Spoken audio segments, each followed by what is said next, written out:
there's this concept called ego dystonic and ego syntonic. And ego syntonic is when you have thoughts that reflect you, that reflect how you really feel, right? For example, I'm really hot right now. I'd love to jump in the lake. That's a thought that, synchronizes with how I am actually thinking and feeling and desiring. Ego dystonic is when you have thoughts that you find repellent, that aren't reflective of a desire. And that's what people with OCD have. So people will come in, and it's clear very quickly, Okay.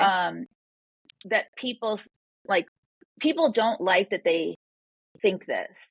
They are Okay. not coming in to try to convince me like that it's reasonable, or they are so ashamed and they are so distressed. And I mean, it becomes pretty black and white. If someone with OCD, it doesn't feel black and white to them, because they go down this whole path of like, but what if deep down it means that I want to? Well, just the fact that someone is worrying like that shows me that they don't actually desire this. They find this repellent and abhorrent.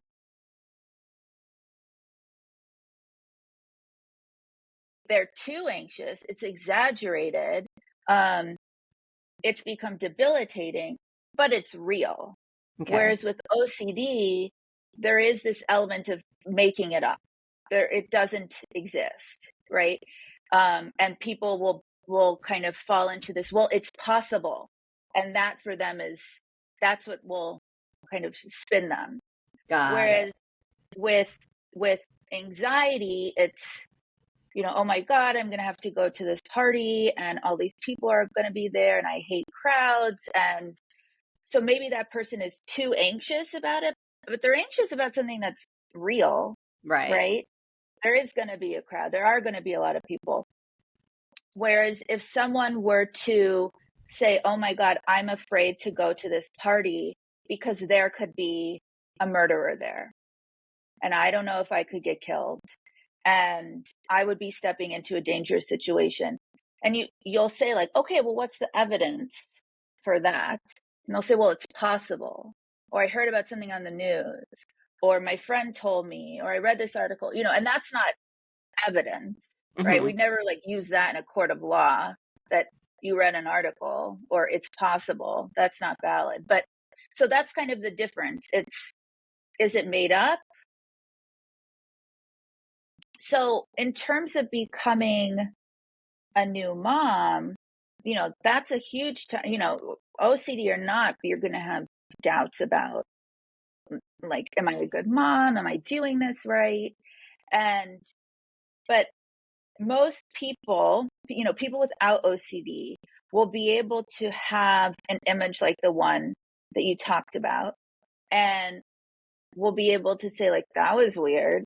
Okay, moving on. Right.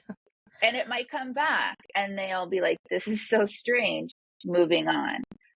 But someone with OCD, because of that tenuous sense of self, because of that self-doubt, they'll get an image like that.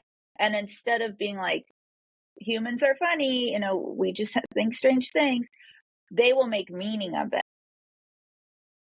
For ERP, the goal, you're kind of considered healed if you're able to tolerate discomfort and uncertainty and still engage in a meaningful life.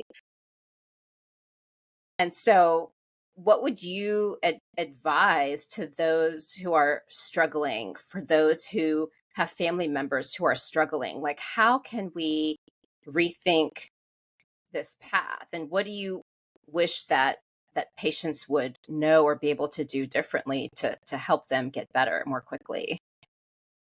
Yeah. I mean, so much of me wants to speak to clinicians and to say, even if you don't want to be an OCD expert, just educate yourself enough that you don't do damage, that you don't report somebody who shouldn't be reported. But yeah, I mean, wait lists for treatment are long.